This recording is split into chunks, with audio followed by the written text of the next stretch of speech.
Welcome to part 2 in a 3-episode series about the history of Halloween. In part 2, All Souls Day, we will talk about the medieval version of Halloween and how it changed going into the modern age. Around 1000 AD, the Church made November 2nd, formerly All Martyrs' Day, into All Souls' Day, a day to honor the dead. It is believed today that the Church attempted to replace pagan festivals of the dead with a related church-sanctioned holiday. This fit in with the early Church's evangelization methods, which sought to incorporate older sacred places and practices into Christianity. In 1048, the Church further defined All Souls' Day as a day to pray for the dead. This became especially important after the Church implemented the doctrine of purgatory. By praying and joining in the processions, people could help the dead be released from perdition. Purgatorial prayers are also the reason that jack-o'-lanterns came back into fashion, an ancient tradition at harvest celebrations involving carving vegetables and placing lit candles inside them. Since the Church also commemorated souls with candles, pagan and Christian tradition overlapped with much success.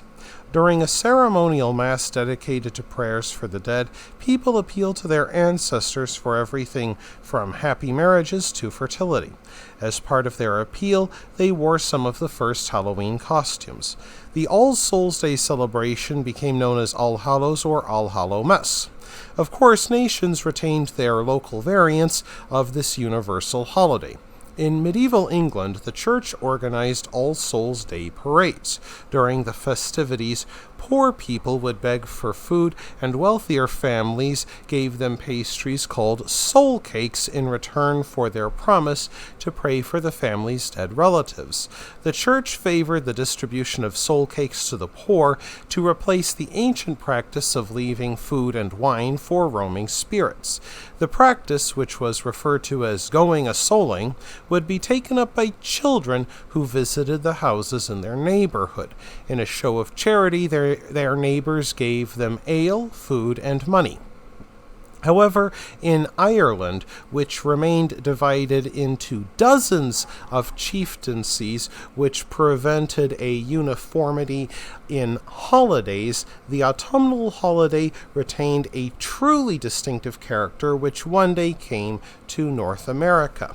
In Celtic Christian Ireland, a story made the rounds about a trickster and thief named Jack, who made the mistake of deceiving the devil himself. Being a thief, Jack could not enter heaven, but the devil would not let him into hell, so he walked the earth for eternity. To guide his way, he used a hollowed-out turnip with a burning coal inside, supposedly donated to him by the devil himself. Irish people began carving these terrifying visages and putting them around their homes to scare off the evil spirits and devils they believed walked the land during Samhain. Revelers in Ireland celebrated All Souls' Day similarly to pagan Samhain, with big bonfires, parades, and dressing up in costumes like saints, angels, and devils. Bonfires continued to be used during the Christian era, for the Church taught that fire possessed a cleansing power. People also dressed up for the occasion and went door to door in disguise, often reciting verses in exchange for food. These costumes might have concealed oneself from nature spirits and fairies. In some parts of southern Ireland, a man known as a white mare, who was covered in a white sheet and carried a decorated horse skull, went from farm to farm.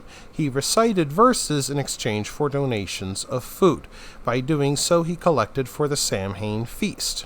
There are recordings of people playing pranks on one another during Samhain in both the Scottish Highlands and Ireland. Some began to nickname Samhain Mischief Night, a tradition that remained strong by the time the Irish and Scottish immigrants crossed the Atlantic into North America. Before then, the Christian world would transform again with Martin Luther's Reformation. Martin Luther called upon Christians to move away from venerating saints and martyrs and move towards a better understanding of Scripture. Some of the most fervent Protestants became a faction known as the Pilgrims, or Separatists. They wished to remove themselves from England's Reformed Church, which they regarded as being too close to Catholicism. These separatists wrote religious doctrines into their laws, even outlawing Christmas celebrations for a time. They had less work to do with All Souls' Day, which few Protestants celebrated. All Souls' Day only proved strong in Maryland, the only North American British colony with a strong Catholic minority. As the customs of different European ethnic groups meshed, a distinctly American version of Halloween emerged. These first celebrations included play parties, public events celebrating the harvest. Neighbors shared stories of the dead, told each other's fortunes, danced, and sang. Apple prophecy became popular among young women. Folklore held that the first person to pluck an apple from the water-filled bucket without using her hands would be the first to marry. Additionally, young women would peel an apple into one continuous strip and throw it over her shoulder. The skin would supposedly land in the first letter of her future husband's name, a reminder of how pagan magical practices and prophecy persisted more than 1,600 years into the Christian era. That wraps things up for this episode of The Legendarium. I hope you enjoyed it. If you did, press like. If you want to see more, press subscribe.